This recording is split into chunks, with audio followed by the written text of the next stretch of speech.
Elections will now come to order. The clerk will call the roll. Chair Click. Present. Rep Busey. Here. Rep Burrows. Here. Rep Kane. I'm here. Rep Fiero. Present. Rep Middleton. Present. Rep Swanson. A quorum is present. Good morning, everybody. I hope you had a good weekend. Before we take up bills on the agenda today, I'd like to vote out a couple of bills. And while we're doing that, if anyone would like to testify on any of the bills we're hearing today, you must register on the electronic witness affirmation kiosk in the hall before you testify. If you've not done so yet, you have a few minutes while we vote out these bills to register. If you need assistance, Teresa Shirley over here can help you with that. Additionally, if you have any documents that you'd like distributed to the members, give them to Teresa before you begin your testimony, and she will distribute them for you. I'm sorry. Okay. Right. The chair lays out SB 1229, the Senate companion to House Bill 4545. Representative Kane offers a complete committee substitute. Members, this is the companion to Representative Swanson's bill posting local election results to city, county, and ISD websites. The substitute requires prior notification of the election be posted as well. Is there any objection to the adoption of the committee substitute? Hearing none, the substitute is adopted without objection. Representative Click moves that SB 1229 as substituted be reported favorably to the full House with a recommendation that it do pass and be printed and sent to the local and consent calendar. The clerk will call the roll. Chair Click. Aye. Rep Busey. Aye. Rep Burrows. Aye. Rep Kane. Aye. Rep Fiero. Aye. Rep Middleton. Aye. Rep Swanson. Aye. There being 7 ayes and 0 nays, the motion prevails. Okay, that's the only one. Okay. And I tabbed where the bills were, so I could find it this time. Looks like they fixed it.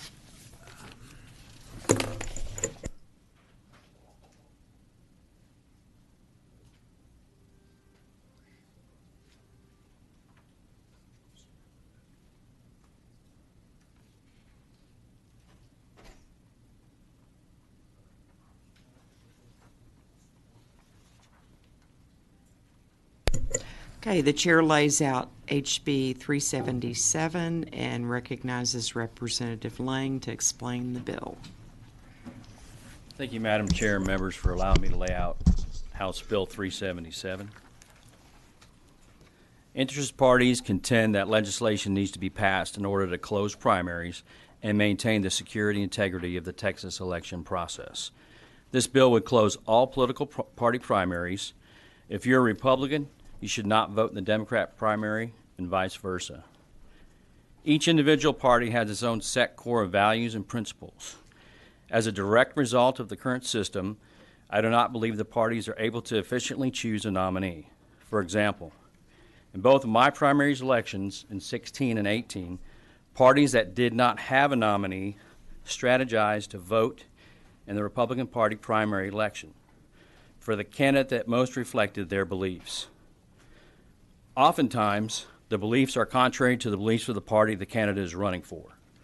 Respectfully, that is what the general election is for. Otherwise, what is the point of a second election? The key points to this bill.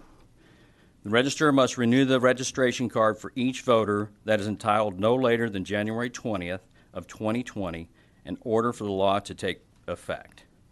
Point 2. You would keep your affiliated political party unless you specifically alter it. And point 3, registration change would not take effect for a year after the initial registration.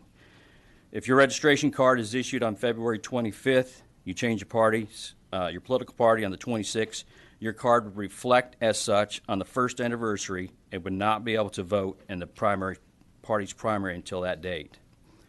14 states currently have closed primaries. In 2016, the presidential cycle, political parties in 27 states utilized the closed primaries or closed caucuses as part of their nominating process. Thank you, Madam Chair.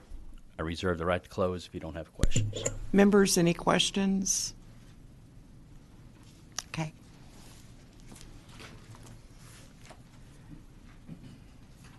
The chair calls Glenn Maxey. Good morning, Madam Chair. Glenn Maxey, Texas Democratic Party. We are registered in opposition to House Bill 377. Our national party rules after the 2016 presidential primaries adopted rules that say that our party should have open primaries to allow independent voters to make a decision about to join our party before in time to vote in the presidential primaries of 2020, and therefore we're opposed to this. We would appreciate us moving to a place of registering people by party so that people could affiliate if they wished, but without the penalty of not being able to choose which primary to vote in. Members, any questions? Yes, Representative Fierro. Mr. Maxey, let me give you an example. In El Paso, we have, it's going to be hard to believe, but every once in a while, we don't have a Republican on the ballot. And Republicans in El Paso, Texas, are very good voters, and they tend to vote for the better a candidate. So this would eliminate them from voting in a primary. If they were wishing to, this bill, as filed, would eliminate them from making a decision 30 days or on election day about which primary to vote in. It would say that you have to make a decision long before candidates perhaps file. The example in 2016 that got the most press on the Democratic side was the New York primary, where a lot of people decided they wanted to vote for Bernie Sanders, but New York is a closed primary, and you have to change party 6 months before the primary. So long before they even know who Bernie Sanders was, those independent or unaffiliated voters would have had to make a decision about participating in one primary or the other. The current law allows people to make that decision on the day of the election, and our national rules now state that we should keep open primaries. Representative Burns. Yeah, Mr. Maxey, I'm just kind of curious, you may or may not know this. What's been the trend? Is it trending towards more closed primary states, away from it, or do you know, or has it been kind of static? Quite frankly, I don't know. I haven't read of any major movement one way or the other. I mean, our national rules say that we should go to open primaries, but there is no mandate. Yeah. You know, so if it doesn't happen in those closed primary states, there's no penalty. So I have not heard of any state going one way or the other in the last number of years. Okay, thank you. Mr. Maxey, is there any one particular state that might be out there that is doing this that you would say has a better model than others that you're aware of? Not that I could name. I do. There is opportunity for chicanery with open primaries. I mean, y'all all probably remember Operation Chaos. We are still looking in our voter file and seeing very liberal Democrats. I mean, there's two things that happen out there. In Red County, Texas, there are no local Democrats. Everybody votes in the Republican primary to choose who the sheriff and the county commissioner is going to be. They vote for Democrats in the fall. And conversely, you know, in 2008, when Rush Limbaugh told everybody to go vote for Barack Obama because he would be the easier person to beat, he was a little bit wrong on that, but he certainly caused chaos in the Democratic primary. Thank you. Thank you. The chair calls Alan Vera.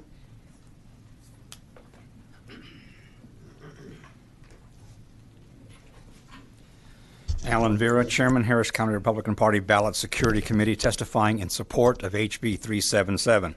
It's a long bill, it's complex, with many multi-layered references to current election code, but we think this bill has comprehensively paved the way forward to end the confusion and irregularities of party affiliation, party voting, primary voting, and participation in party activity in Texas. There continues to be confusion during primary elections. In Harris County, every primary cycle has voters voting in one party's primary and trying to vote in another party's runoff. When the voters are told they cannot vote in the runoff of the other party, we have to deal with charges of disenfranchisement, etc. The provisions of this bill would help clarify the primary rules and avoid continued voter confusion and anger. When we hold our precinct conventions on election night, we continually have to deal with voters whose registration certificate was not stamped by or who did not receive a party affiliation certificate from the presiding judge at the primary voting location. The provisions of this bill would save countless of wasted hours in the precinct convention process. The bill also addresses the confusion caused by strategic crossover voting in the primaries, whether it was Rush Limbaugh's Operation Chaos in 2008 or similar programs in more recent years. Neither party benefits from having voters affiliated with another party deliberately crossing over to affect the party's primary results. That practice ends with the passage of this bill. And on a personal note, I'm tired of having candidates from another party with a primary voting record in the other party run as candidates in my party. I think the same goes for precinct chairs as well as statewide offices. This bill ends the nonsense by requiring a voter declaration of party affiliation and by putting a one-year buffer for any change in affiliation after December 31st of this year. At multiple levels and multiple dimensions, this bill will save both parties a lot of time and aggravation by clearing up the issue of party affiliation and participation. We urge you to pass HB 377 out of committee. Questions, members? Thank you. Chair calls Bill Sargent. Good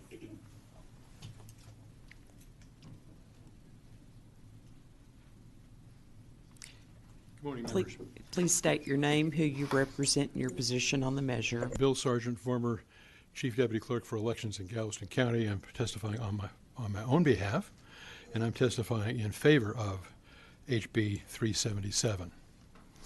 This bill requires every voter in the state to re-register and to declare his or her party affiliation or a lack thereof. This is potentially a good thing because it will help clean up the voter registration rolls. For example, we have duplicates where people have registered with their Social Security number and then they register with their driver's license, and you have two actual registrations for the same person. This would help clear that up.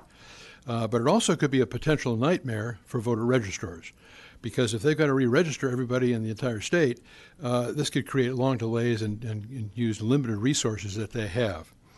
All that being said, if you're going to go ahead and move this bill forward, I suggest you do one other thing.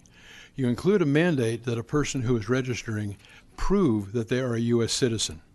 This has been in the news lately a lot.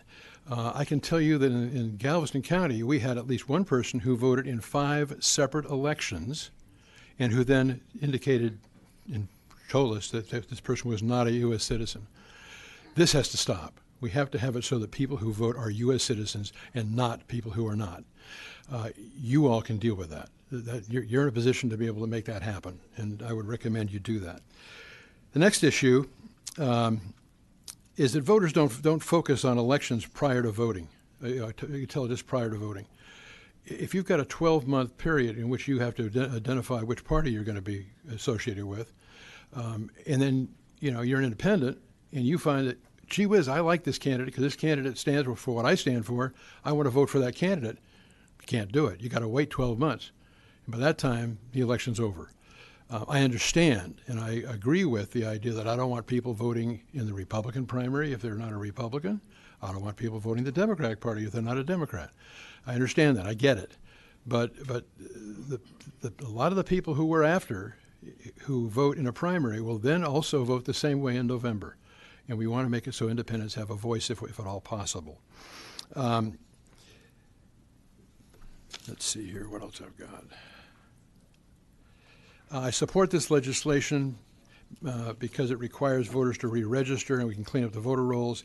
even though I strongly support and I also strongly support the idea of making sure a person's a U.S. citizen, I'd only suggest that you move forward cautiously with this bill.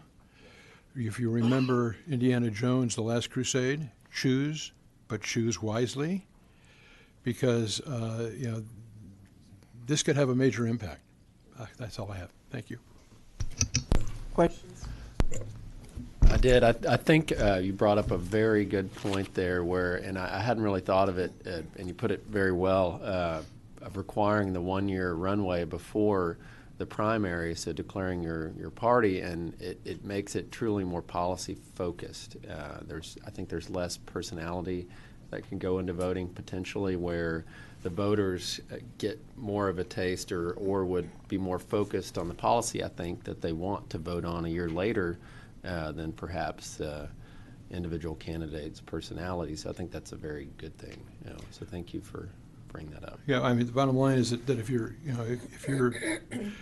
views are associated with the views of a particular party, that's fine. But if you're an independent, you're out of the game in this bill. Any other questions? Thank you. Yes, ma'am. Chair calls Ed Johnson.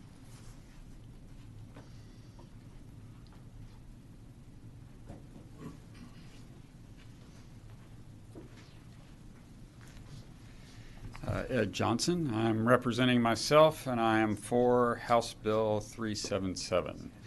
As working in county elections for the last 18 years, I will focus in on what I see this doing to county election offices. We just heard about voter registration.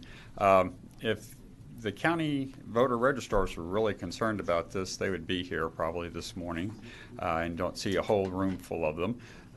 They will have a windfall over this bill, because you have a thing called Chapter 19 funding that you get paid 40 cents for every record that you re-register.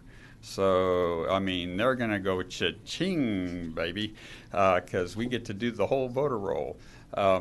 So yes, they will get paid in the long run. They will be able to they can use this money to hire temporary employees to do the work. To do the registration. This is all set up. You may have to give Keith a little more money to pay him, but that would be a thing. What I do see is it would help the state actually save money in the long run too in running elections, because if you're registered by party, you have a set universe of people that will be able to vote in that election, which is a smaller pool that vote in primaries, and you would be able to consolidate polling locations a whole lot more efficiently.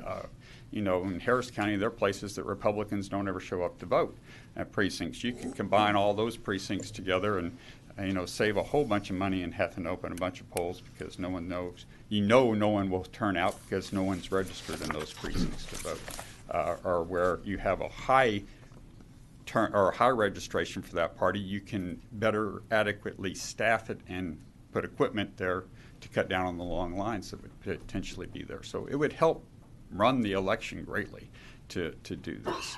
So in the election world, this would help things, and the burden of registration, I think, washes out in the long run, because they do have a funding mechanism to help them with this problem. Members, any questions? The Chapter 19, that's federal money, or is that state money? State money. Okay. So, it's Chapter 19 of the Election Code. That's why I call Chapter 19 funds. And I'm not sure on the 40 cents, but you do get paid for when you do a voter registration card, and then you get paid every other year for the total registration roll that you have. So there is a funding mechanism that helps these counties do the voter registration thing. Okay. Thank you. Any other questions, members? Thank you. Thank you. Chair calls Chris Davis.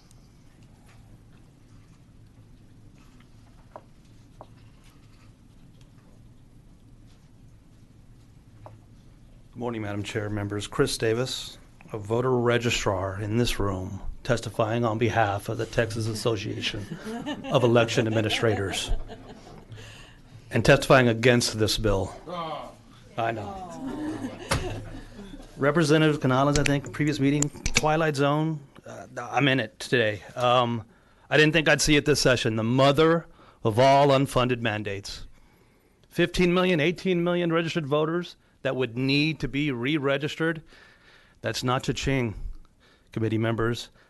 Chapter 19 money does not grow on trees, despite what retirees in the Harris County believe. This is a huge deal. The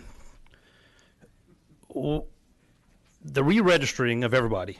Harris County, 2,357,000 registered voters would need to be registered. And they would need to continue to be registered because, didn't think this was a news item, voters change their minds regularly. They change them depending on who's filed in a party filing deadline. They change their minds based on when they see a sample ballot. And yes, they oftentimes vote for the other party in Operation Chaos, this protest vote. But a protest vote is a vote. The voter has made a choice. And I don't know, this bill eliminating that ability to make a choice just, it's quite a little distasteful. Anyway, but just the unfunded mandate, the problems, this would not be easy. This would be an ongoing mess, an ongoing problem for all currently employed voter registrars in the state to deal with, not just at one time, but throughout the year. And the cost would be unending. So, as you may not be able to tell, we are against this bill. Any questions? Questions? Yeah. Thank you. Thank you, ma'am. Chair calls Michael Sullivan.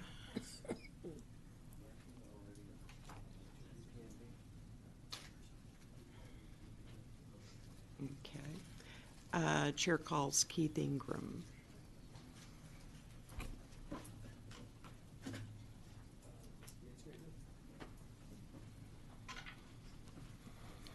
Good morning, committee. Keith Ingram here from the Secretary of State's office on House Bill 377. Do you have a question, Representative Busey? Thank you, Madam Chair. I know the way this bill is written is one thing, but I just question, would it be possible, or have you seen other states that could deal with party affiliation moving forward without needing to go back and re-register everybody? I mean, I guess, and maybe this is a question for the author, but couldn't it potentially work out that they could go and, once you participate in a primary, that affiliates you, and then you don't have to unregister and re-register everybody? I don't know. That's conceivable that could be the case. That is how we register now, is how you affiliate with the party is by voting in the primary or going to a convention. Mm-hmm. That just seems like that was one of forward. Either way, we're going to have to configure a team to hold the party registrations, but if it was all at once or gradually like that, either way it would work. Do you know how much money this program might cost y'all if this went into effect? We estimate that it would cost us $316,000 to reconfigure team to allow for registering by party. The hit on Chapter 19 would be substantial, but don't really know how much it would be because we don't know how many voters would re-register all at once. You know, if it was 5 million, that'd be $2 million. Okay. Well, I appreciate it. Thank you. Thank you, Madam Chair. Any other questions, members? Okay, thank you. Thank you. Is there anyone else wishing to testify on, for, or against this bill? Have you registered? Yes. I registered in favor without testifying and have decided to testify. Okay. And I informed her that I was going to do that. Okay. Please Okay, state your yes. name, your position on the measure, and Yes. who you represent. My name is Tom Glass. I'm representing myself. I'm in favor of the bill. The main reason I'm in favor of the bill is because, as a citizen, my frustration with politics in Texas primarily has been the fact that members of both political parties, but I guess especially of the Republican Party, in my opinion, have not lived up when they get here to the principles and the platform of their party. I think to a certain extent that happens because of the crossover voting that happens in primaries. And so to the degree that I think the people that will register a year in advance are more dedicated to the principles of their party than people who come in at the last minute. I think that will lead to a more likely scenario where elected representatives of the Republican Party and the Democrat Party will adhere more to their platform. And so that's the reason I support this. I wanted to give a fact to you, Chairman Click, that I found very interesting and I think is instructive to this conversation. I had opportunity to go to Tarrant County in my past, and I pulled voter registration and voting history list. And I actually did an analysis. I don't remember if it was 2014 or 2016, but I think it was the 2014 election. What I found is that more than 1,000 people had voted in the runoffs of primaries who had voted in a different primary of their party in Tarrant County.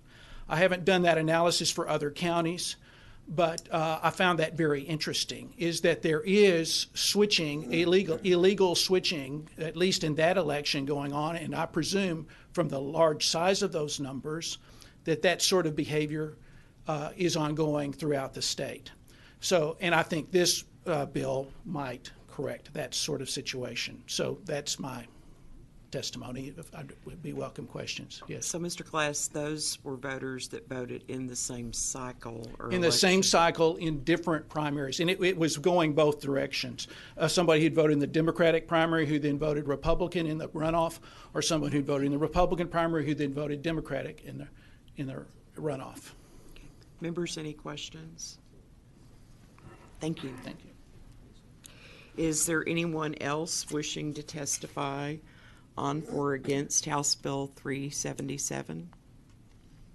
Chair recognizes Representative Lang to close. Thank you, Madam Chair. I would like to add just a comment. This does not eliminate anybody's choice. This is a primary, not a general election.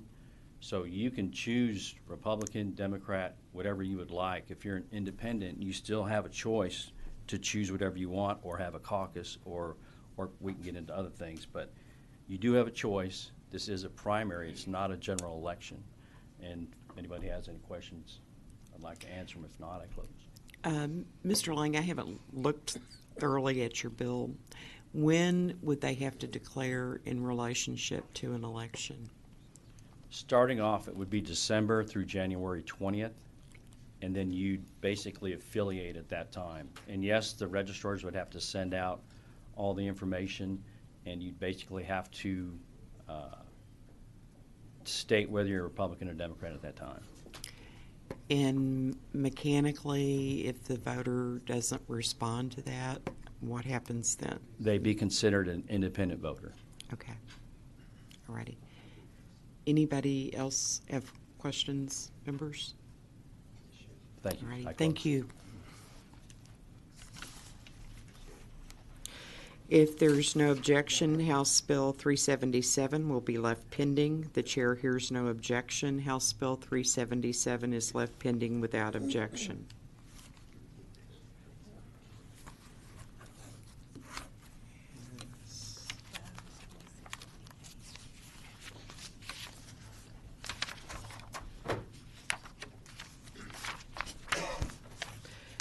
The chair lays out House Bill 2628 and recognizes Representative Vo to explain the bill.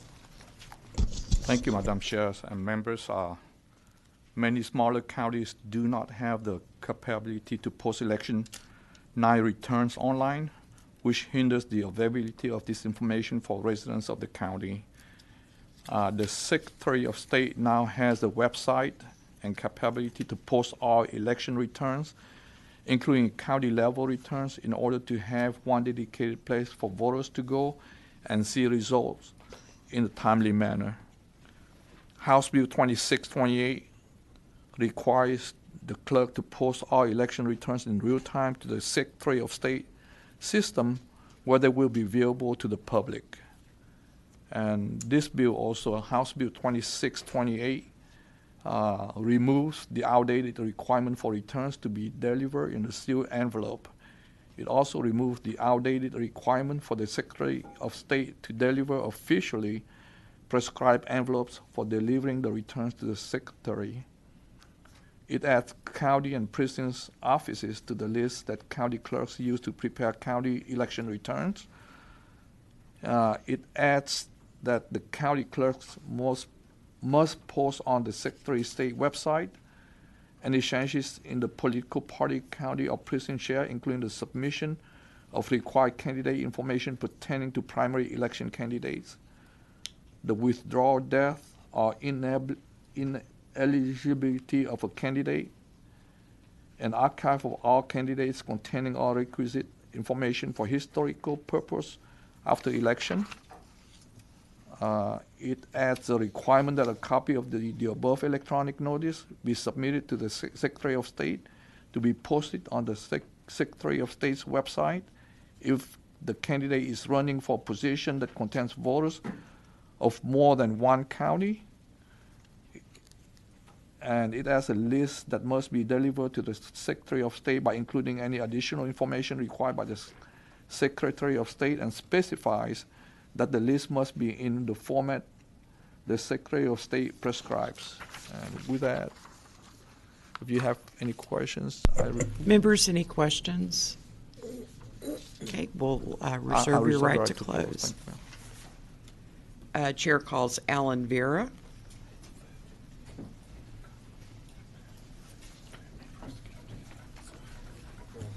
Alan Vera, Chairman, Harris County Republican Party Ballot Security Committee, testifying in opposition to HB 2628.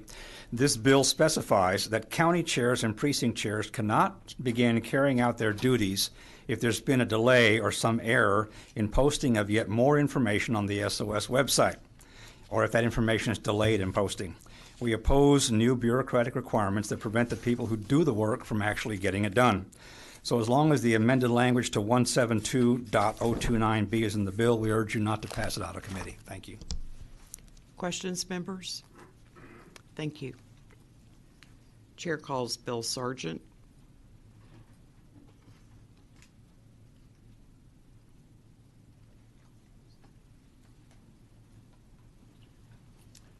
Bill Sargent, testifying on behalf of myself against HB 2628.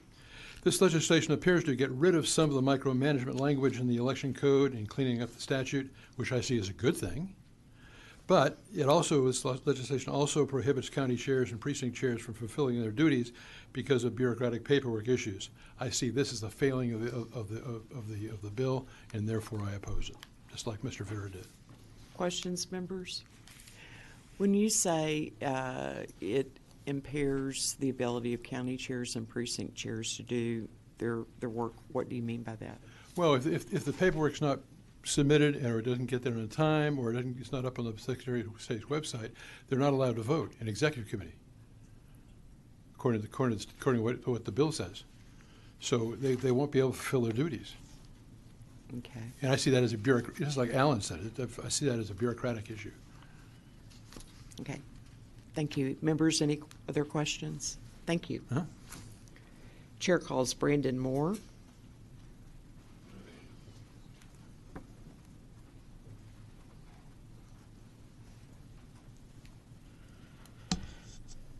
Madam Chair, members and guests, thank you for your time this morning. My name is Brandon Moore. I'm speaking on HB 2628 on behalf of myself. While this bill does many good things, there is one problem with this bill that I do have, which the last couple of speakers have mentioned. In Section 4, subsection B, the last sentence of the new language states that a new county or precinct chair may not participate in any votes of the executive committee until they are posted on the SOS website. Coming from Tarrant County myself, in the past, we've always, and even currently, people will be at an executive committee meeting, submit a new member's name, they get voted in. We would either have to stop the committee meeting at that point and post them to the SOS website in order for them to participate, or else they wouldn't be able to participate until the next meeting, until after they're posted to the SOS website. So that, to me, is a significant infringement on the party's ability to conduct their own business and manage themselves. If this language were to be removed, it would solve the concerns I have with the bill, I believe. And working on another bill, I would note that it's my understanding that the reason for including this language to begin with has already been addressed in another bill in a manner which is acceptable to both parties. So it's my hope that maybe we can, at some point be able to eliminate that language from this bill. Members, any questions? Thank you for your testimony. Chair calls Ed Johnson.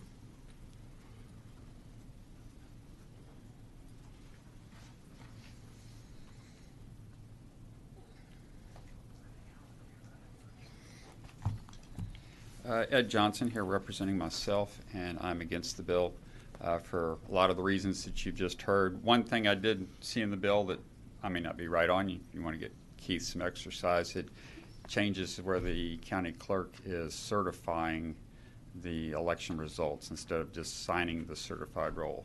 And I'm not sure exactly what that does too. So if that means that the clerk is bypassing county commissioner's court or not on that. That's all. Members, any questions? Thank you. Chair calls Glenn Maxey. Thank you, Madam Chair. Glenn Maxey, Texas Democratic Party, in support of House Bill 2628. This makes some much-needed changes to our filing deadline, filing application to add in the third-party candidates so people can see those in real time as they are selected by their conventions. It updates the filing system for the Democrats and Republicans. All of that, I think, is pretty pro forma. The sections that have been talked about today, Section 4, we agree, and I've just suggested to Mr. Vo that we just drop that from this bill. It's already been rewritten and negotiated in House Bill 2640 by Mr. Cortez that will hopefully come through this committee soon. So we can take that section completely out of this bill and have this to be an agreed-to bill. Questions, members? Okay. Thank you. Members, we have Keith Ingram here with Texas Secretary of State. Does anybody have any questions for Mr. Ingram? Okay. Thank you. The chair recognizes Representative Vo to close. Thank you, Madam Chair and members. We'll work with the concerns, the parties that have concerns, and we'll clean up this bill, and hopefully we'll ask for a favorable consideration after that. Thank you. Thank you. If there are no objections, House Bill 2628 will be left pending. The chair hears no objections. House Bill 2628 is left pending without objection.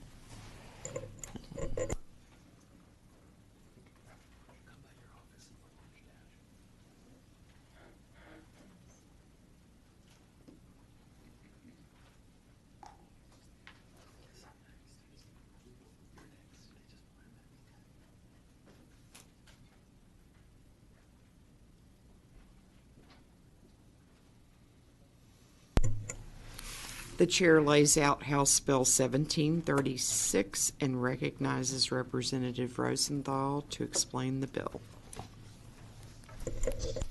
Thank you. Good morning, Madam Chair and committee members. I appreciate the opportunity to lay out this bill. This is one that allows voters who are eligible to vote by mail to submit the application such that they don't have to renew it every single year. It would be valid for more than one 365-day period. So currently, seniors and those with disabilities have to apply for their mail-in ballots annually, every year. This means that for a person who applies for the 2020 election cycle, they would have to apply after January 1st, 2020. So clerks are left to process these things while also trying to get ready for their primaries. This House Bill 1736 allows a voter to apply in an odd year for an election in that year as well as the following year. Allowing for eligible voters to apply for a mail-in ballot every 2 years will not only help those voters, it'll be efficient for clerks and political parties. If there are any questions, I'm happy to answer them. Otherwise, I hope to close. Members, any questions? Thank you. Chair calls Alan Vera.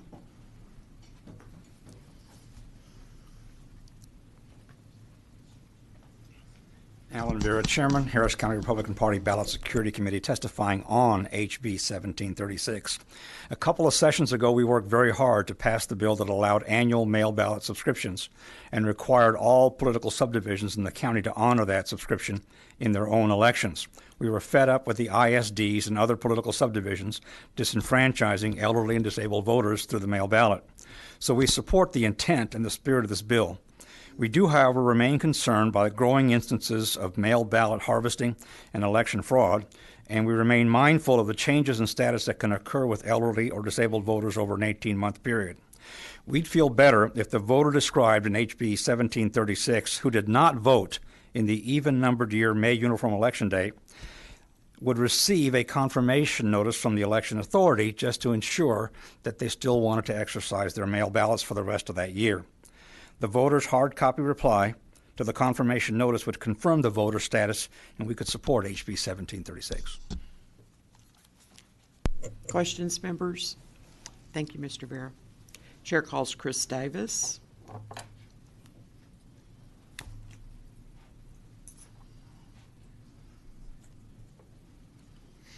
Thank you, Madam Chair. Members, Chris Davis, testifying on behalf of Texas Association of Election Administrators on House Bill 1736.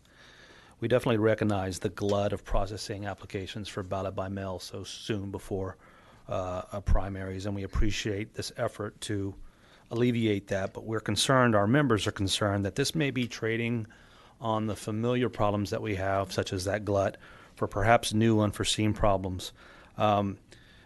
Given that, again, tying into a previous bill heard today, voters make their choices sometimes right before primaries, and these applications have a space for voters to indicate their party preference. That could very well change between when they would possibly do that.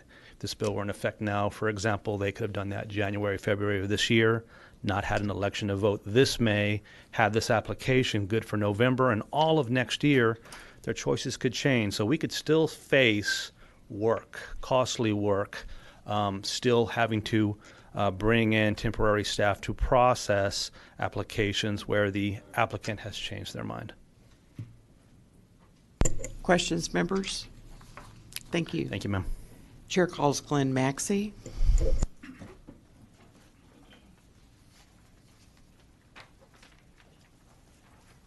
Thank you, Madam Chair. I'm Glenn Maxey, Texas Democratic Party, here in support of House Bill 1736.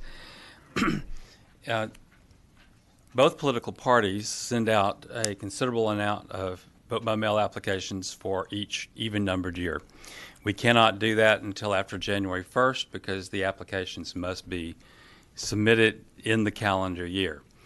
The problem that has arisen, especially in counties with high odd-year election turnouts, in this case, I'll use the example of Harris County where they have a city election and mayor's election. Those people, the seniors who apply for the ballot in November,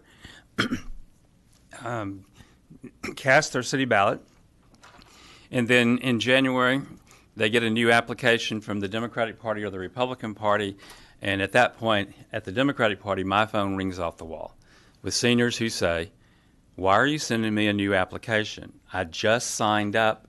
Aren't these good for a year?" And you have to say, no, they're good for a calendar year. And although you signed up in October, you have to sign up again in January. This bill works to ameliorate that and only that. This is not adding more people to the rolls. It is just moving so that people who apply for the November odd year election can go ahead and indicate their primary and general election for the even year. It will cut down on duplication of the clerks having to process the same applications for the same people in a period of just a few months. The very last line on the sheet of paper I sent out to you are the numbers from the last city election in Harris County with the mayor's race on it, November of 2016, where 28,000 people voted by mail in Harris County.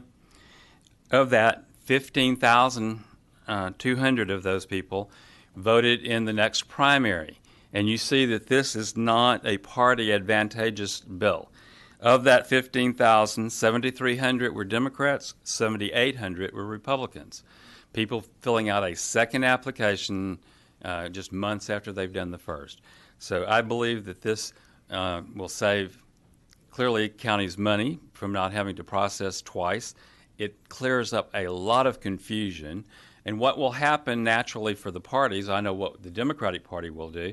We will do our massive mailing. Instead of waiting till January, we will actually do it in the fall so that people can take advantage of both of one application to take advantage of all of these elections. And in that way, give the county clerks, even for the people who are not voting in the city election, those applications will come in all the way up to the election and will be spread out over multiple months and not be a crunch all coming in all in a 3 or 4 week period. We will mail probably 150,000 applications into Harris County on January 1st, and those applications will get there exactly while the clerk is trying to prepare and do early voting. Is when those applications will come in and they have to process those mail ballots very quickly, hire additional staff. We believe this saves county money, and it certainly will end confusion for voters. Members, any questions? Thank you. Chair calls Bill Sargent.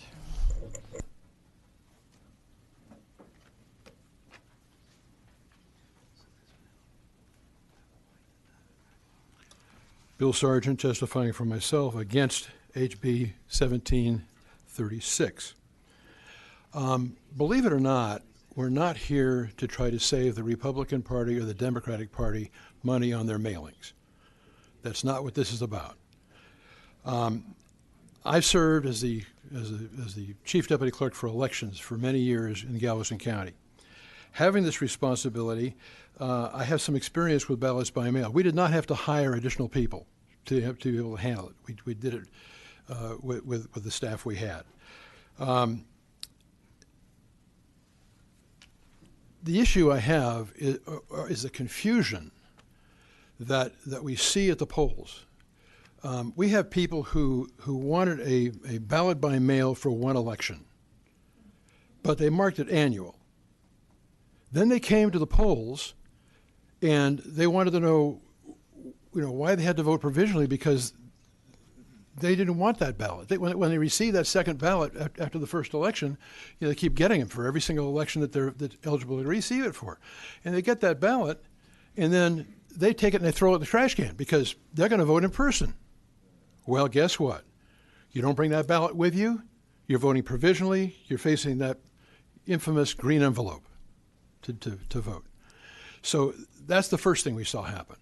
Second thing we saw happen was people whose signatures didn't exactly match how they've signed the application, earlier in the year, and so their ballot was rejected, or the ballot was not delivered by your friendly U.S. Post Office in a timely manner.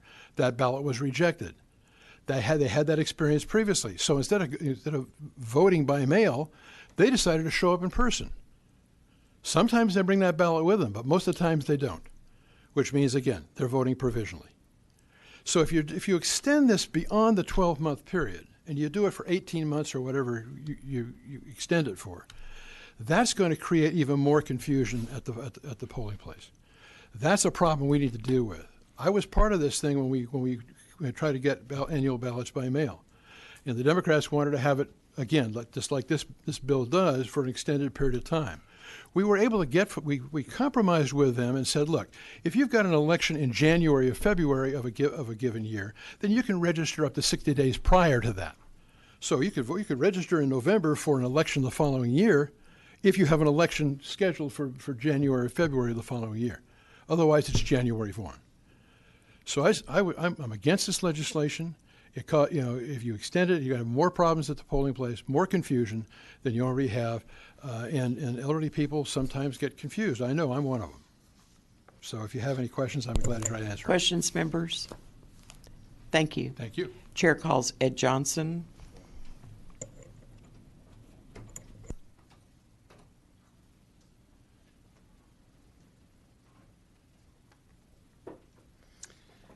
Ed Johnson here representing myself, and I'm opposed to HB 736.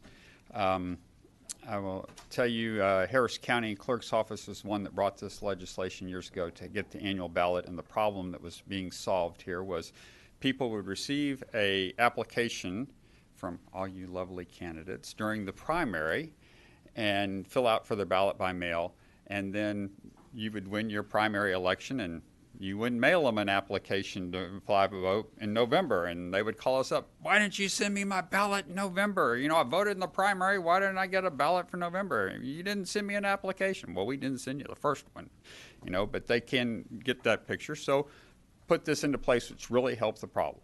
That way, if somebody applied to vote in the primary, they were getting a ballot in November too, because if they're voting in the primary election, they're going to vote in the November general election too. So that was the purpose here. Chris Davis hit the nail on the head of why you don't want to extend this for multiple years, is because people don't know long out before an election sometimes what primary they want to vote in. You know, they want to vote for Crazy Bernie, you know, Pocahontas, Trump. You know, they don't know at this point in time who they're voting for. So I thought you'd like that. So they're trying to make that decision, and by making them do it so far in advance, then it takes twice as much work to cancel the existing ballot, reissue them a new ballot, and send it out again. And now you have multiple ballots out in the field voting around that they don't know, may get confused on which one they want to vote. So it is a chaos problem, and you should just keep it to one election cycle. Questions, members? Yes. Representative Swanson. Yes. Thank you for coming, Mr. Johnson. Do you see it as also a problem, especially in areas where people move often, that they're no longer there and perhaps their ballot arrives and ballot harvesters, or who knows who's voting that ballot? Yeah, seniors, retired, move around a lot, may not, you know, they may have applied for a ballot by mail because they were off on someplace, you know, vacationing or someplace else during that cycle, but now they're back in town the next year and they don't want the ballot by mail. They want to come in person. I have seen this does actually help the vote harvesters too, to have this. We had investigators tell us that Harris County, y'all shouldn't have done this because you're just helping the vote harvesters. But it does help the voters to have it in the 1 year cycle. But I would see having it over multiple years, you're going to be helping the vote harvesters. Any other questions, members? Thank you. Thank you. Members, we have Keith Ingram here. Does anybody have questions with Keith? Righty. Is there anyone else wishing to testify on, for, or against House Bill 1736? The chair recognizes Representative Rosenthal to close. Thank you, Madam Chair. I'd like to address a couple things that have come up during this testimony. First is the stark contrast between the folks that think we should be registering primary voters a year in advance, who don't want to have an extension on this that really only amounts to a few months. It just allows you, when you've registered for an election in November, to use that same registration to vote in the following spring and summer, which is when we're having our elections in Harris County. So that seemed to be contradictory to me. The second thing is about the voter harvesting and seniors moving frequently. I don't see it that way. I'm associated with a few seniors. I'm at an age where my parents are quite senior. They do not move often. So my mother's lived in the same house for 20 years, and my father moved 5 years ago when he needed to go into senior care. I brought him to Houston. He has not moved since I helped him get a place where he's at now. So I kind of disagree with those things. But it's up to you guys. I certainly hope for your favorable consideration of this bill. And with that, if you don't have any questions, I'll close. Members, any questions for Representative Rosenthal? Thank you for bringing your bill. Thank you so much. If there is no objection, House Bill 1736 will be left pending. The chair hears no objection. House Bill 1736 is left pending without objection.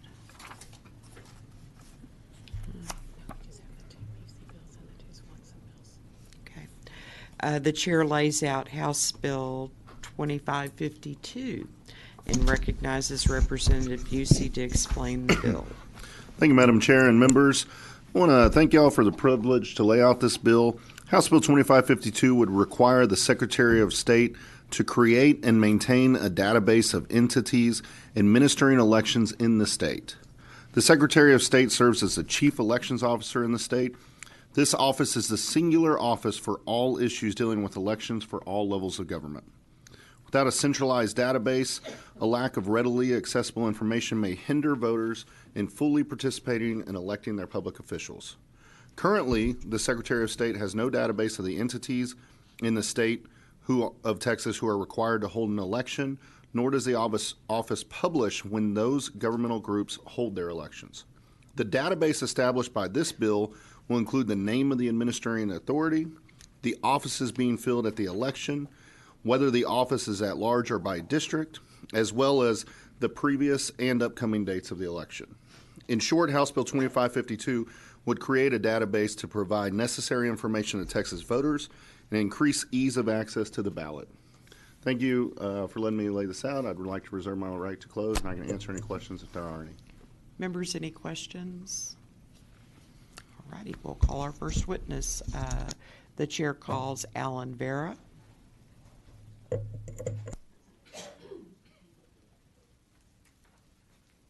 Alan Vera, Chairman, Harris County Republican Party Ballot Security Committee, testifying on HB 2552.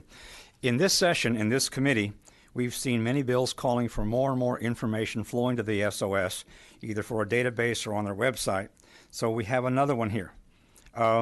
Maybe we're all Luddites, probably are, but we see a big difference between nice to know and need to know information. As we look through all that's required in this bill, we don't think that thousands of voters or even politicians across Texas are chomping at the bit to see the candidates for precinct chair in all 1,012 Harris County precincts. So we don't oppose the bill. We just ask the committee to use some judgment as to what's need to know and what's nice to know, and to make any adjustments accordingly. Thank you. Questions, members? Thank you. Chair calls Glenn Maxey. Glenn Maxey, Texas Democratic Party, in support of House Bill 2552. The Secretary of State, by law, is the chief election officer of the state. It only seems likely that you would go to the Secretary of State to find out what entities have elections in Texas. They don't know that. They can't tell us when cities or school districts or MUDs or special districts, whether they have elections and when those elections are.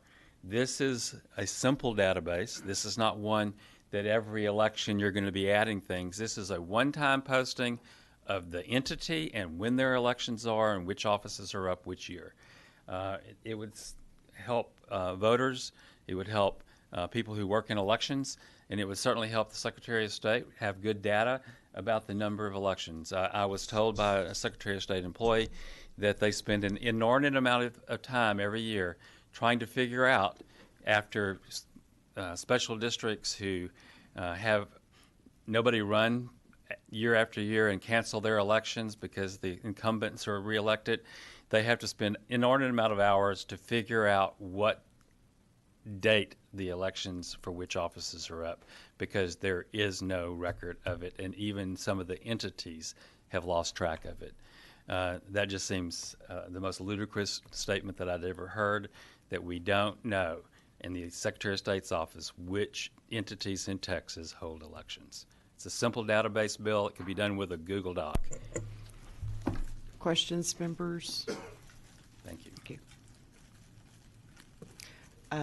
Does anyone have any questions for Keith Ingram with the Texas Secretary of State's office? Okay. All righty.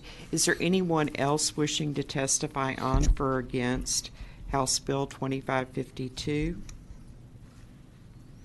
The chair recognizes Representative Busey to close. Thank you, Madam Chair. Just to clear up any confusion, this doesn't have anything to do with listing candidates. This bill wouldn't do that. It's just the offices. So, like, for example, State Representative, House District 136 will be up for election, but it wouldn't list, it doesn't call on it to list me or any opponents I might have. So I just want to clear up that confusion. This is just about the offices that have elections, when they have elections, not about who the candidates are. It's just so we have a good database so we know what's going on in our state, who we're voting, not who we're voting for, but what places and we are going to be voting for throughout the state. So if there's no other questions, I will close. Thank you. So Representative Busey, would this kind of be a directory in some ways? Yeah, it's like a directory of elections, but not of candidates. So I think that's an important distinction. And it makes it simpler. I just think it'd be nice for all of us and all of the voters to have a centralized location where they can go and find out every election that's going on. We've heard a lot of testimony in this committee about small water boards or electric boards that are having elections and people didn't know about it, and you'll see results, sometimes 3 or 4 people voted in those elections. This would create a database so we could have more awareness about what's out there, what gets elected to office in the state, and when that can happen. Members, any other questions for Representative Busey? Thank you, Madam Chair. I close. Thank you. If there's no objection, House Bill 2552 will be left pending. The chair hears no objection. House Bill 2552 is left pending without objection. The chair lays out House Bill 2554 and recognizes Representative Busey to explain the bill. Thank you, Madam Chair. Thank you, Madam Chair.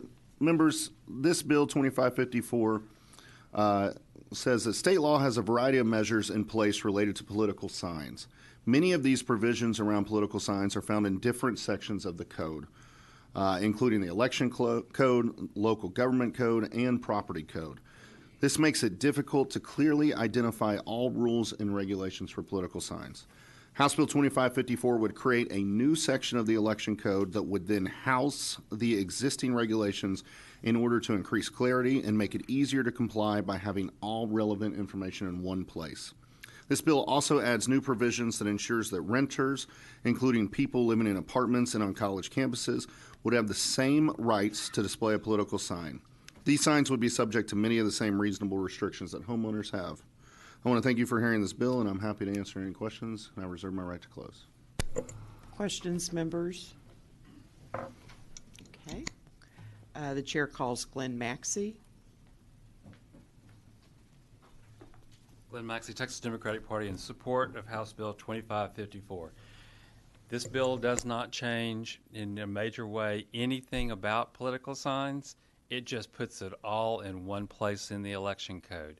If there is one question that new candidates across the state of Texas or their supporters drive us crazy, it's like, when can we put a sign on a highway? When can we put a sign in our apartment? When can we do whatever? And you have to refer them to the government code, the highway code, property code, homeowners regulations. This puts all laws in one section so we can point to it. It'll make it much more convenient for campaigns, for supporters of candidates to find out what the law is around these god-awful political signs. Thank you. Questions, members? Thank you. Chair calls Bill Sargent.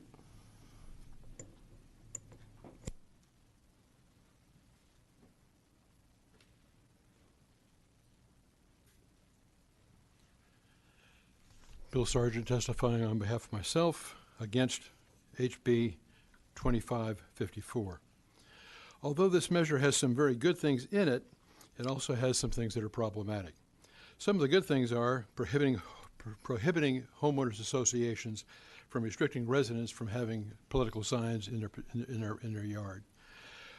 It also is good that you are prohibiting public, not private, but public institutions of higher learning from prohibiting students from posting things in their windows or whatever. That's a good thing. That would it would stop people from restricting that. The problem I have with it is that a property owner who rents to a tenant cannot control what the tenant does. Property owners should have the ability to take care of what and determine what they want to have or not have on their property. Now, this happened to me. I ran for Congress. All right, went to this place to this auto shop on Route 146. The owner of the facility was a Republican. Said, "Put your sign up." So I put my sign up. A couple of days later, I got a phone call from a Democratic precinct chair who happened to be the owner of the property upon which this auto shop is located. And he said, come by, pick up your sign. Because he was the owner of the property. The owner of the property, even though I didn't like the fact, I was happy he returned the sign, but I was not happy that he took the sign down. He had that right as the owner of that property. That part of this law needs to be taken out in order to have this be passed, because that's an infringement on the right of the property owner. So that's my testimony. Anyone have questions? Alrighty, thank you. Chair calls Brandon Moore.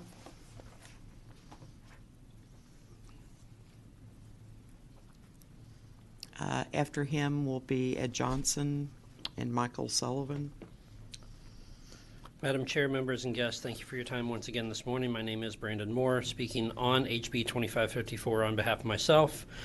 First of all, I would like to say that I appreciate and like the idea of taking portions of different sections of code that deal with political signs and put them all in one place in the election code. I think that is a very great idea. There are a couple parts of the bill that I would like to express some concerns about. Some of this is already in the law in existing language. Some of it is new language. Either way, I think this could be a very good time to consider possible modifications. In both sections 3 and 4, it says that a property owners association, landlord, or institution of higher education can regulate signs that are attached to a vehicle or trailer, and that they can remove such signs that are in violation. That means that a candidate, campaign manager, activist, etc., could not put magnetic signs or a wrap on their vehicle and then park in their own driveway or something to that extent, or in the parking lot of their apartment complex potentially. It could possibly give the landlord the right to remove that sign, wrap, or even remove the vehicle potentially. So just as an item of concern there, etc.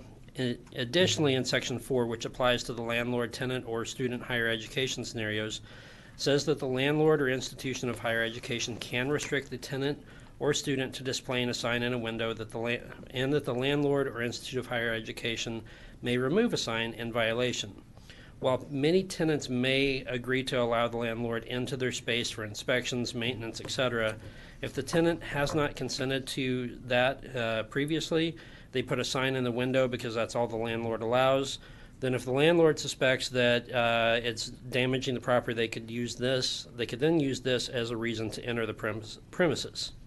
While this may seem far-fetched and not likely to happen to many, it is those few that it could happen to that it would be adversely affected. Again, I would like to express that overall, I do think that this bill makes many good changes. However, I'm hopeful we can find a way to fix just a few of these areas possibly. Questions, members? Thank you.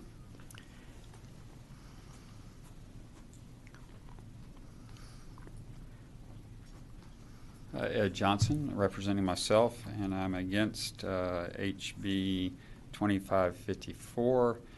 You've heard the reasons why property owners' rights. I think you're infringing upon them by not being able to have the property owner control whatever's done on his property.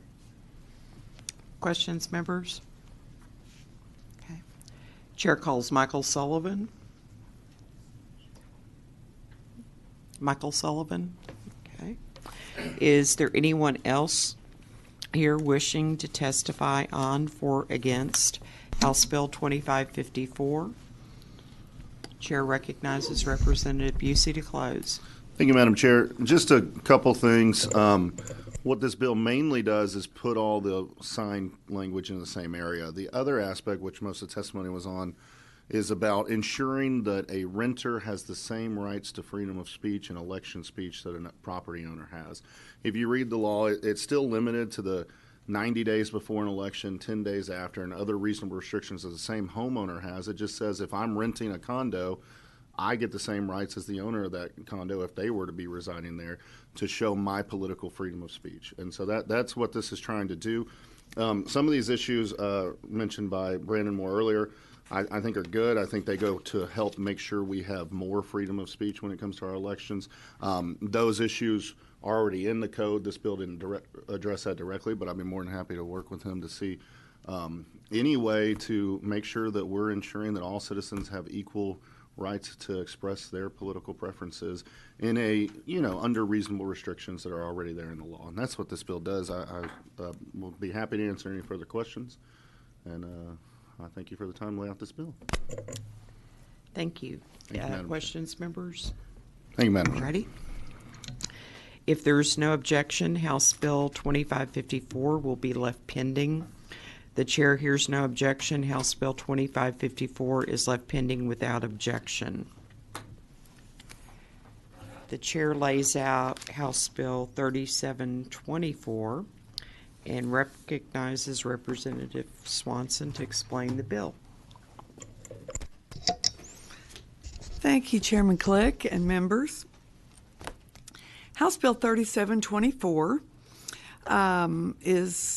has to do with wet signatures on voter applications. Last year, the Secretary of State's office was forced to reject roughly 2,400 voter registration applications that were completed and submitted through the website vote.org on the grounds that those applications violated state law. The SOS denied those applications because they contained a digital signature rather than a handwritten signature. Section 13.002 says that an applicant must sign an application. However, it's not abundantly clear that the signature must be written by hand. HB 3727 seeks to clarify the standards that are already required by the Secretary of State for voter applications by stating clearly that a voter registration application must be signed by hand with ink on paper. This is already the current practice used by the Secretary of State, so HB 3727 simply clarifies the intent of current law. HB 3727 still allows the motor voter program to operate as it currently does, which means allowing for electronic signatures to be accepted when a person applies for a driver's license and simultaneously registers to vote. This means that the state will remain in compliance with the National Voter Registration Act of 1993 and increase the validity of signatures on voter registration applications. Election security is of the utmost importance. We want people to get out and vote, and one way to ensure voter turnout is to make sure people are confident in the integrity of the system. Thank you, Chairwoman Click and members. I'm happy to answer any questions you have, and I respectfully request my right to close. Questions, members? Okay, we'll begin our public hearing. The chair calls Chase Bearden, followed by Tom Glass. Oops.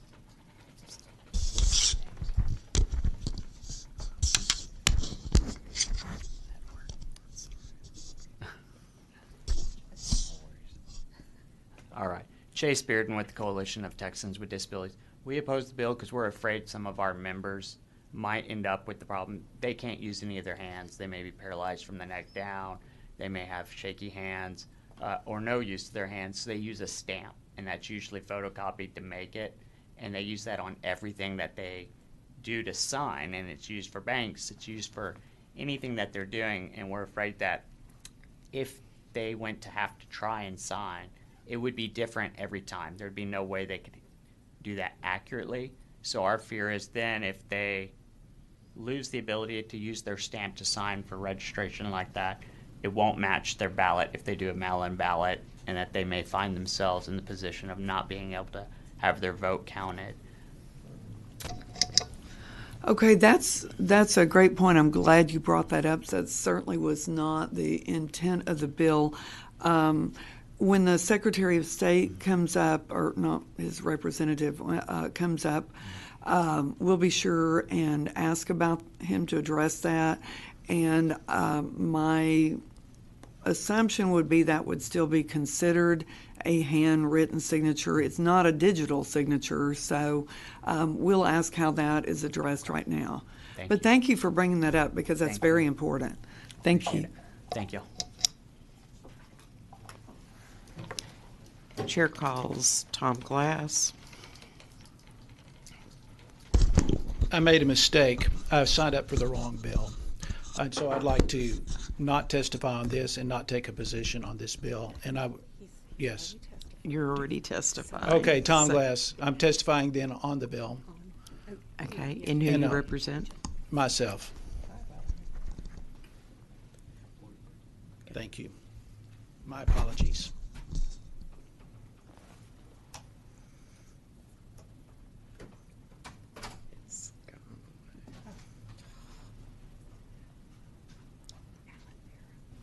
Chair calls Alan Vera.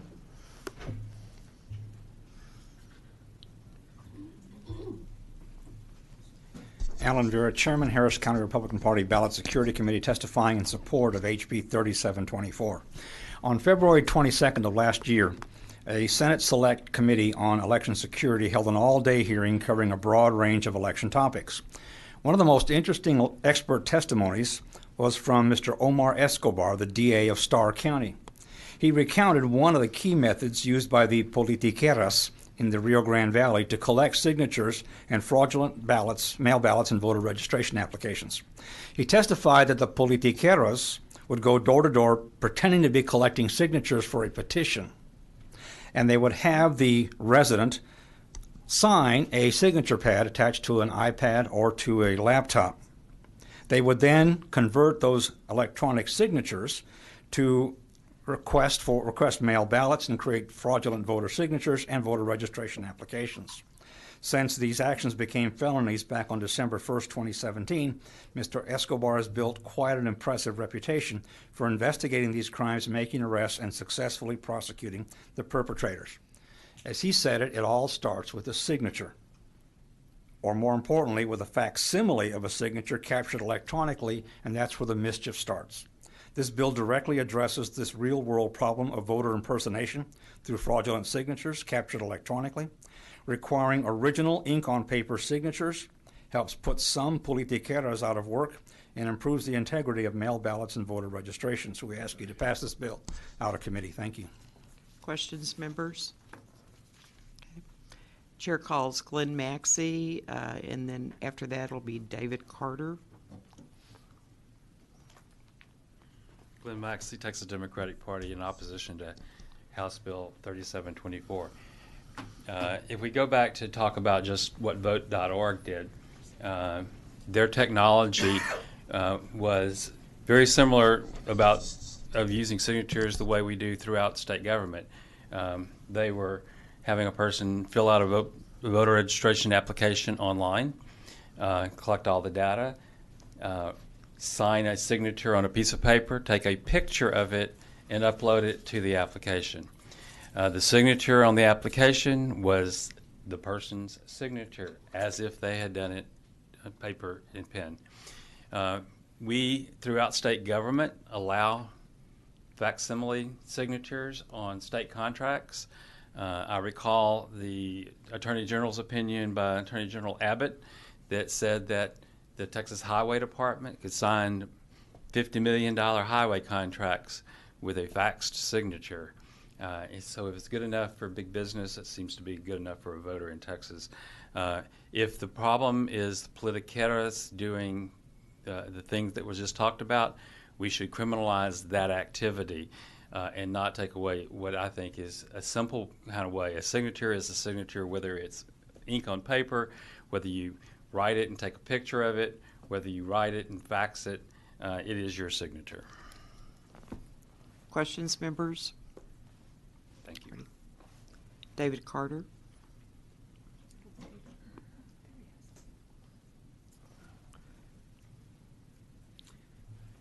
Good morning, David Carter, representing myself from Bell County. Election judge, I support the bill 3724. I'm not sure how to react to what the Democratic Party chair just talked about the equivalency of these electronic signatures. Not sure if the bill has to be modified to recognize that, but certainly I just echo the words of about the Starr County DA and his investigators. I listened to their testimony in the Senate, and it's a real problem. And everything starts with a signature. The signature is critical, and there are other bills that deal with signatures also that are a problem in my mind. So I just respectfully ask you to consider the other testimony and try to perfect your bill if you need to. And certainly for the handicapped folks, that was a good point, as you acknowledged. Thank you. Questions, members? Thank you. Chair calls Chris Davis, and after Chris Davis will be Ed Johnson.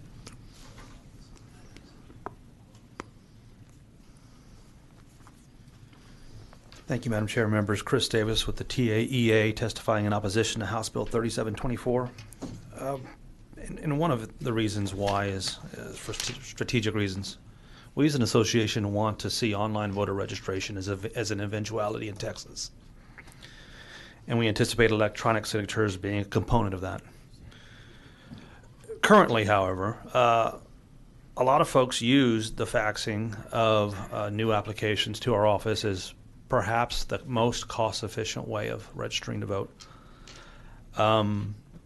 Also, we're able to accept changes to voter registration over fax or even email.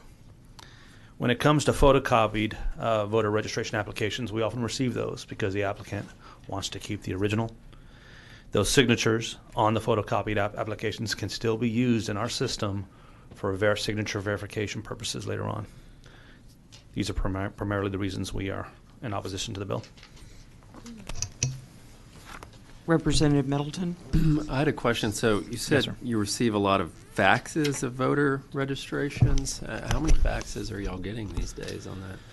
Well, our fax machine is constantly running. It's one of those all-in-one copier fax machines, so we could receive easily a dozen a day regularly. We are a county of 330,000 registered voters, and it's a growth county. So we are seeing, being an election administration office and the voter registrar office, we're really the only place that can accept those applications. So folks in the outliers of the county don't have tax assessor satellite office elsewhere, so they oftentimes find faxing it or electronically submitting their application is easiest. Just don't see very many fax machines these days. Believe it or not, yes. Thank you. Any other questions, members? Okay. Thank you, ma'am. Chair calls Ed Johnson.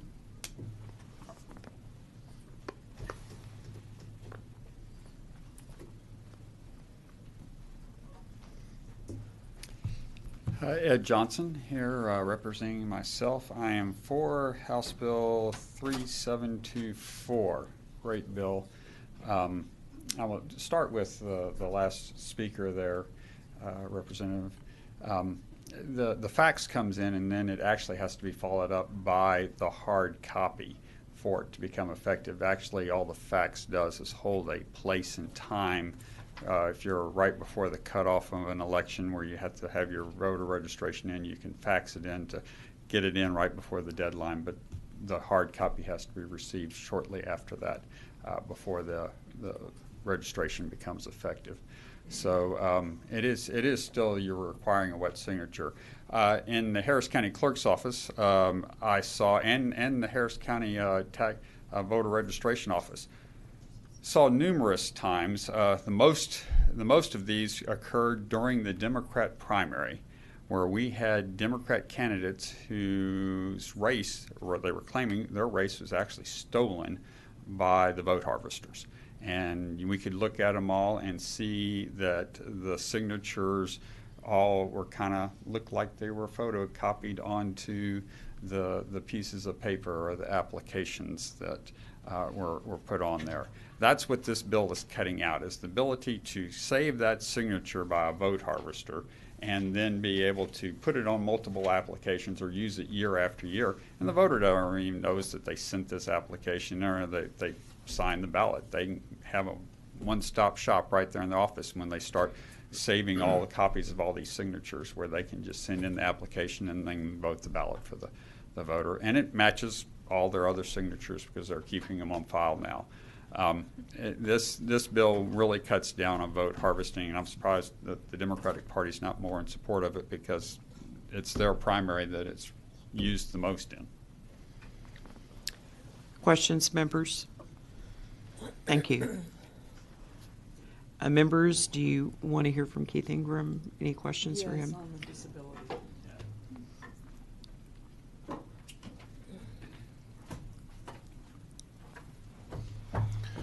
Good morning, committee. Keith Ingram here from Secretary of State's office on House Bill 3724. Thank you for coming, Mr. Ingram. Could you address the concerns of the witness about a person who's disabled using a stamp and how that fits into current law and whether this bill would affect that or whether they would be fine even with this bill? So your layout was correct. This is not changing anything in current law. It's just making it more explicit. So the way that a person who's disabled or otherwise cannot sign their own application, they can have an agent do it for them. An agent for voter registration purposes is your parent, spouse, or child. Those are the only categories of agent. Or there's a general provision that any document that's required to be signed can be signed by a witness. That's in 1.011 of the election code. And so a witness can sign on their behalf as well. Okay, can you address what he said about they would have a signature stamp and make sure you're saying it loudly enough because people are that one is listening in the back. Sure. It's been our position that a witness that a signature stamp is not a signature. We had this come up in Travis County a few years ago, and we very clearly said that that person who wanted to use a stamp needs to have a witness sign the application for them. The stamp is not sufficient simply because it can be stolen and used outside somebody's knowledge. Okay, so what you're saying is the stamp is already not illegal, and so this bill would not affect that in any way, that they need to use one of these legal methods of signing something. That is correct. Okay, thank you. Representative Busey. Thank you, Madam Chair. Mr. Ingram, can you talk about the difference between a signature written with a pen and then a copy of that signature written with a pen and what that's creating for y'all, what problem that's creating for you? It's our position that in order to be a proper voter registration application, it has to be in writing and signed by the voter, a physical signature and not a picture of it. That is because of the opportunity for Photoshop to introduce uncertainty into the process. All right, and you're saying this happened? Are there instances of this happening that you're aware of? The large one was the Vote.org incident from last year where they tried to circumvent state law by using photocopies of signatures. All right. So, all right, I appreciate it. Thank you. Other questions, members? Thank you. Representative Israel. Mr. Ingram, this conversation reminded me of my 93-year-old mother whose signature has gotten, she was really proud of her penmanship, and now you can hardly tell what it says. Right. What do we do in that instance when, and this is just in the last 6 months, she just can't write well anymore. She can't do a check. She can't do anything. What are the options for people like that that are either disabled to the extent that they can't write or have just the faculties, physical faculties have deteriorated? It's like I was telling Representative Swanson before, they can have an agent do it on their behalf, and that would be the spouse, parent, or child, or they can have a witness who can be anybody do it, sign it for them. And it's a sworn form to say I'm her daughter and I'm right. If you're signing as an agent, yes, it's not. It's on the voter registration application itself. You can say agent/daughter. Okay. Thank you. Any other questions, members? Alrighty. Is there anyone else wishing to testify on for or against House Bill 3724? The chair recognizes Representative Swanson to close. Thank you, Madam Chairman. As you've heard, there have been problems that are caused by these digital signatures. It's very important that we have proper signatures and that we be able to trust in the validity of our elections. And I would urge everyone to vote this bill out. If there are any questions, I'm happy to answer them. Otherwise, I close. All righty, members, any questions for Representative Swanson? Okay. If there's no objection, House Bill 3724 will be left pending. The chair hears no objections. House Bill 3724 is left pending without objection. The chair lays out House Bill 4129 and recognizes Representative Swanson to explain the bill. Thank you, Chairwoman Click and committee members. Currently, the Texas Election Code allows the authority preparing a ballot the freedom to change the ballot up until the time that the ballot has been prepared. The problem is that the preparation of a ballot is not a definitive process. This allows other entities to attempt to influence the preparer to change the ballot during a stressful and fluid time, which can be detrimental to our elections process. One of the common concerns with this system is determining at what point a candidate's name can be withdrawn from a ballot. The way the code is written now, the authority preparing a ballot can only omit a candidate's name from the ballot as long as the ballot has not been prepared at the time of a withdrawal request, which is incredibly vague. HB 4129 fixes this by adding some clarity to the process. This bill allows for the omission of a candidate from a ballot only if the ballot has not yet been prepared and the public notice of the logic and accuracy test has not been published. The logic and accuracy test is required to be completed no later than 48 hours before voting begins, and a public notice must be published no later than 48 hours before the testing begins. This means that the authority preparing a ballot has until 96 hours before voting begins to remove a candidate's name from the ballot. The current law inadvertently affects larger counties where it takes a large amount of time to run the logic and accuracy test. HB 4129 would have little effect on smaller counties and would help larger counties like Harris County and other large counties. This distinction will help ensure that the authorities preparing ballots know exactly when they can omit a candidate from an upcoming ballot, which will reduce guesswork and confusion. As this process becomes more outlined and understood, the chance for mistakes or interference will be diminished. Thank you, Chairwoman Click and members. I'm happy to answer any questions you have, and I respectfully reserve my right to close. Members, any questions for Representative Swanson? Okay, we'll begin our public hearing.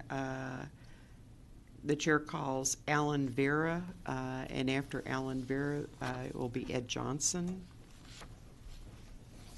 Alan Vera, Chairman, Harris County Republican Party Ballot Security Committee, testifying in support of HB 4129. This bill is a precise and concise update that plugs an important hole in the code regarding withdrawing candidates. The LNA test is a critical part of all DRE voting. It can be exhaustive and time-consuming, and it also includes multiple witnesses from all major parties involved in the election. Once the programming and the testing of every possible ballot style is complete, you don't want to pull a candidate's name off the ballot and go through the process all over again. We recommend you pass this bill out of committee. Questions, members? Ed Johnson?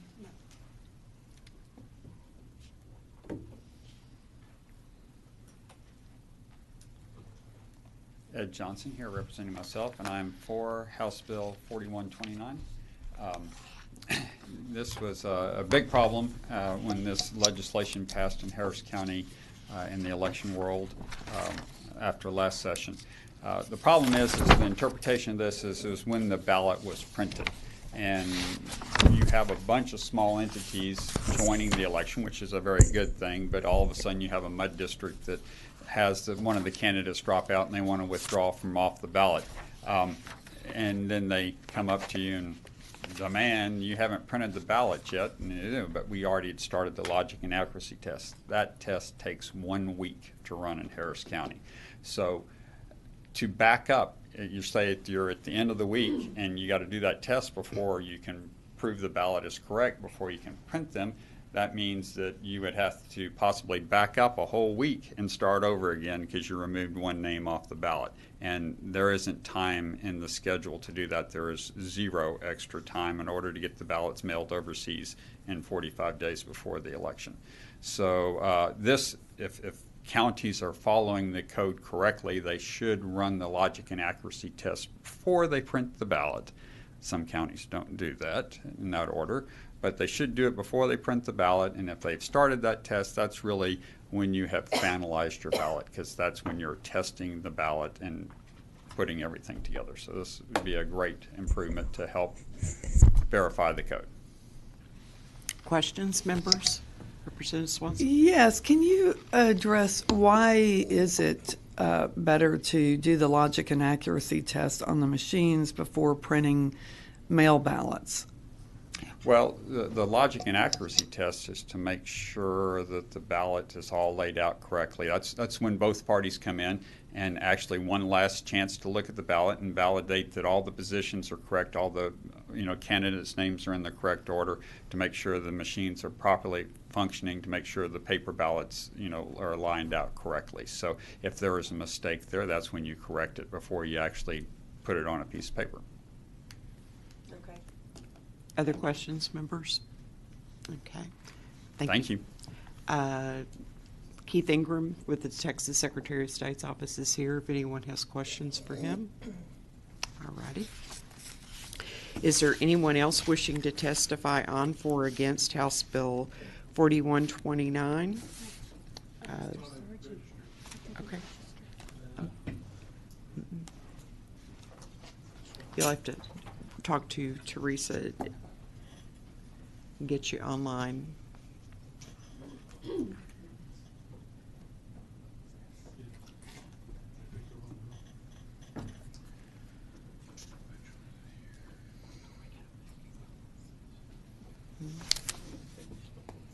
This bill, but not the last one. Man.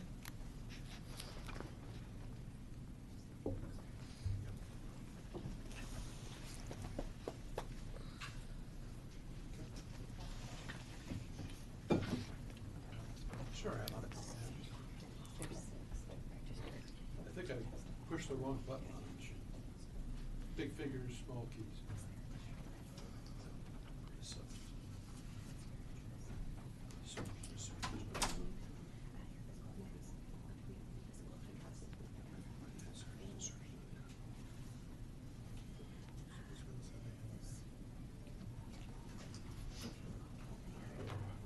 Not sure it's worth it.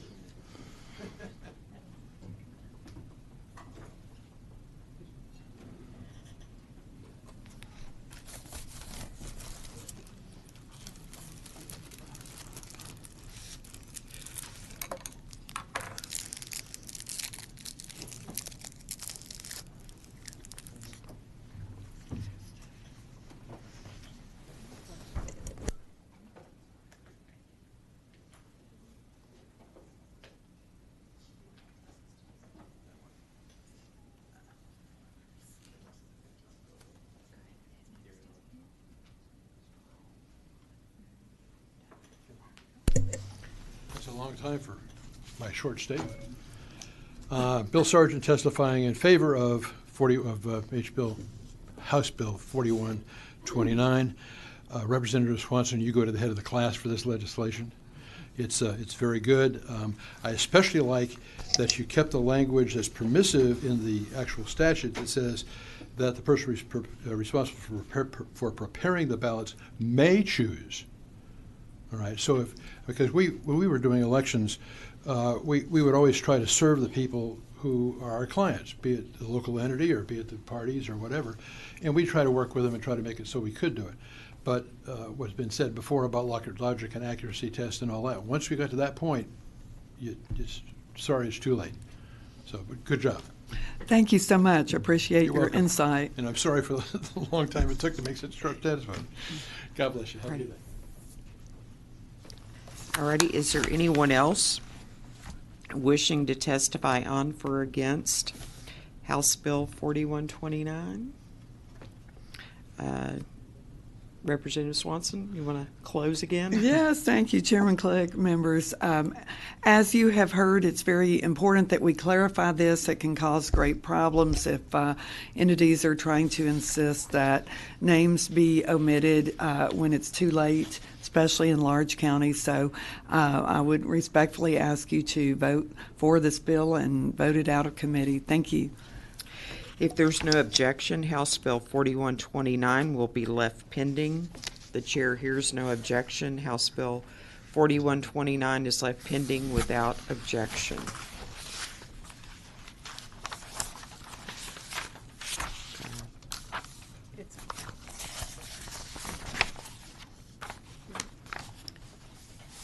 Members, the House convenes at 10 a.m. today. It's the intent of the chair to recess if there's no objection. The committee will stand recessed until final adjournment or recess of the House during the time of the reading and referral of bills, if permission is granted. The chair hears no objection. The committee is recessed until final adjournment or recess of the House or during the reading and referral of bills, if permission is granted.